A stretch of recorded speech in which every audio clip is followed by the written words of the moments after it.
Do you actually struggle with productivity? Or are you just trying to tame the chaos of everyday life with a task list and some wishful thinking?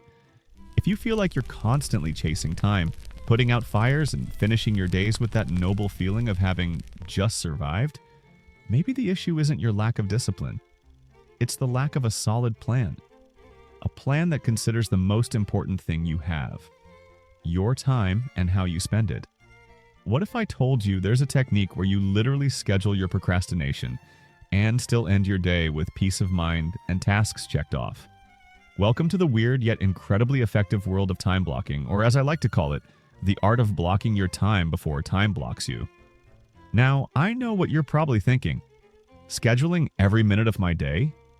That's robotic, Elon Musk level stuff, or something only spreadsheet-loving maniacs would do. But hang on, it's smarter than it sounds.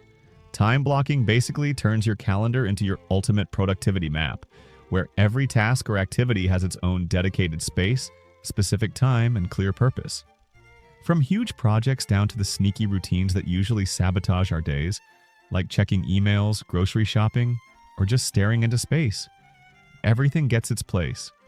Oh, and if you already felt seen in the first few seconds, go ahead and hit that like button now. Because yes, even that can be a tiny productivity block. 1 second to click, and you're already helping this content reach more people like you. Then we'll get back to scheduling the chaos together. As contradictory as it sounds, time blocking isn't about turning you into some productivity guru who wakes up at 5 a.m. to meditate and work till burnout. It's actually a much more human approach, about reclaiming your attention, your focus, and your mental energy by deliberately deciding how to spend your time instead of letting your day push you around. Think about it. Most people use to-do lists to organize their day, which initially seems helpful, but there's a huge flaw. They don't tell you when you'll do things. They just dump an overwhelming pile of tasks onto you. Then your day slips away, WhatsApp pings, emails flood in, Instagram sucks you down a rabbit hole, and by day's end, if you're lucky, you've only managed to cross "take a shower" off your list. Time blocking flips the script by forcing you to face your limited time realistically. When you block 2 hours to work solely on a crucial project, you signal clearly to your brain, this is it, nothing else. And magically, your focus sharpens, productivity flows, and that nagging sense of constantly being behind fades away. Science backs this up. Research shows people who plan their time ahead are less stressed, perform better, and feel happier overall. Studies also indicate only about 2.5% of people genuinely excel at multitasking. The rest of us are fooling ourselves, switching tasks, making more mistakes, and burning out faster.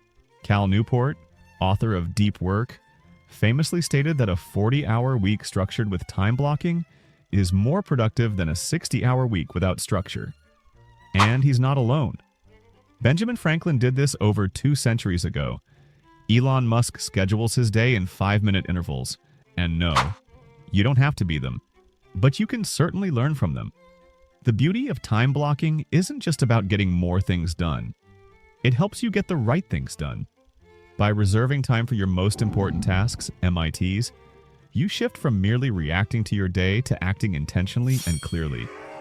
Yes, even your leisure time can and should be blocked. Billionaire Mark Andreessen schedules critical free time just as seriously as his business meetings.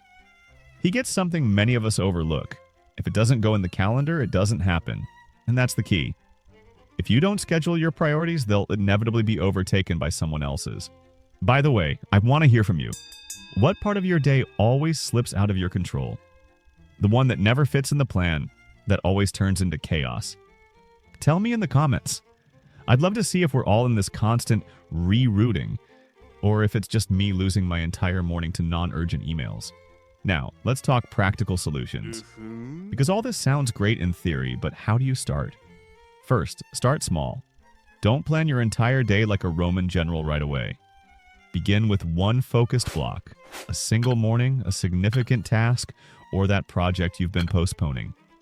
Next, remember, time blocking needs buffer zones. Blocking 100% of your day looks fantastic until the first unexpected interruption. Experts recommend planning about 80% of your day and leaving 20% as margin. Call it emergency time, buffer time, or your just-in-case block. The key is having flexibility when life inevitably happens. If your day is especially unpredictable, use Frankenstein blocks. Dedicated slots specifically reserved for emergencies or those reactive tasks that always show up uninvited. Schedule your chaos and suddenly it feels manageable. Another powerful strategy is thematic days. Jack Dorsey used this method while running 2 companies simultaneously. Mondays for management, Tuesdays for product, Wednesdays for marketing. You get the idea. You can do the same. Cluster similar tasks together, dedicating specific days to administration, meetings, or creativity. This avoids constant context switching and boosts mental clarity. And yes, schedule breaks. Rest isn't the enemy of productivity, it fuels it. Block out time to walk, eat leisurely, breathe, read, nap, whatever works. If rest is left until later, it never actually happens. No fancy tools required. Google Calendar or even a simple paper planner can do wonders.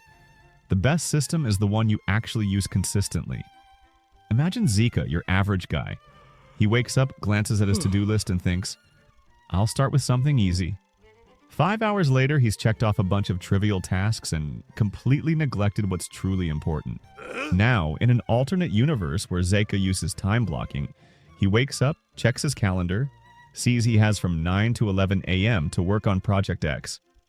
After lunch, he takes a short break, tackles emails, and from 4 to 5 p.m. he focuses on preparing a presentation.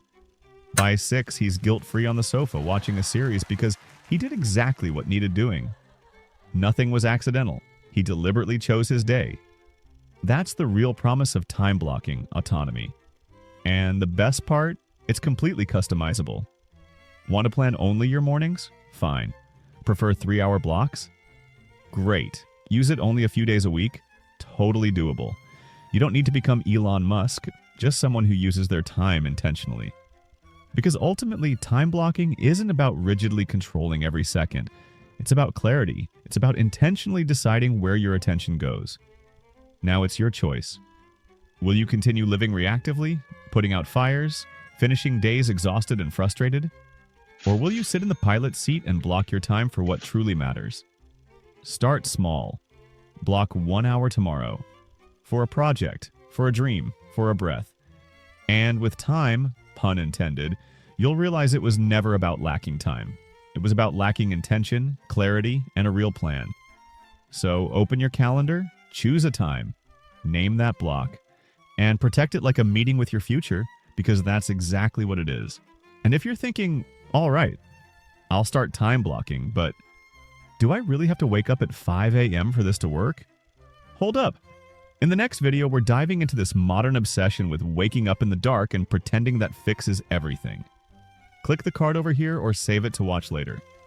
I promise. It's going to change the way you see your own biological clock.